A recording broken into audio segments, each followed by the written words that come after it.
Hello subscribers, నేను ఇవాళ ముందుగా ఈ మసాలా దినుసులు చూపిస్తున్నాను చూడండి. స్పైసెస్ అన్నమాట. జీలకర్ర, ధనియాలు, దాల్చిన చెక్క, యాలకులు, గసగసాలు, ఇవి యాలకులండి, మరాఠీ మొగ్గ, అలాగే షాజీరా, లవంగాలు, అనాస పువ్వు, అనాస మొగ్గ, మిరియాలు, వీటన్నిటిని కలిపి మనం ఆయిల్ వేయకుండా డ్రై రోస్ట్ చేసుకోవాలి. ఈ డ్రై రోస్ట్ చేసుకున్న తర్వాత మంచి స్మెల్ అయితే మనకి వస్తుంది. సిమ్లోనే పెట్టుకొని డ్రై రోస్ట్ చేయాలి. ఆయిల్ ఏం యాడ్ చేయకూడదు. హైలో పెడితే ఊరికనే మాడిపోతాయి, స్మెల్ కూడా బాగోదండి. అలాగే టేస్ట్ కూడా బాగా తేడా వస్తుంది. ఇది ఎండు కొబ్బరి ముక్కలు. నేను మొత్తం ఇవన్నీ రోట్లో వేసి, చిన్న రోట్లో, మిక్సీలో కాకుండా రోట్లో వేసి దంచుకోవటం వల్ల మంచి టేస్ట్ అది వస్తుంది. ఇదైతే నాటుకోడి అండి. 2.5 kg నాటుకోడి తీసుకొచ్చారు.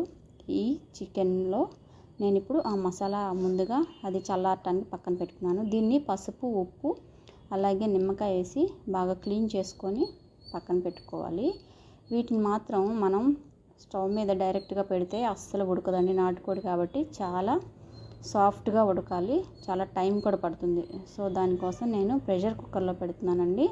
దీనికోసం అల్లం వెల్లుల్లి పేస్ట్ కూడా నేను ఈ చిన్న రోట్లో దంచుకున్నాను, స్మెల్ బాగా రావటం కోసం, అలాగే టేస్ట్ కోసం అనమాట. ఇప్పుడు పాన్ పెట్టి ఆయిల్ వేసి ఉల్లిపాయల్ని, 2 ఉల్లిపాయల్ని చిన్న చిన్న ముక్కలు కట్ చేసుకొని పేస్ట్ చేసుకున్నాను. ఈ ఆయిల్లో అల్లం వెల్లుల్లి పేస్ట్ అలాగే ఉల్లిపాయ పేస్ట్ 2 వేసి బాగా వేగనిచ్చి మంచి స్మెల్ బయటకు వచ్చేటట్టు వేగిపోయిన తర్వాత మనం దీంట్లో గోల్డెన్ బ్రౌన్ కలర్ వచ్చిన తర్వాత కరివేపాకు యాడ్ చేసి మనం విజిల్స్ మాత్రం బాగా 8, 9, 10 దాకా కూడా విజిల్స్ రావాలండి. లేకుంటే చికెన్ అనేది నాటుకోడి కాబట్టి చాలా గట్టిగా ఉంటుంది.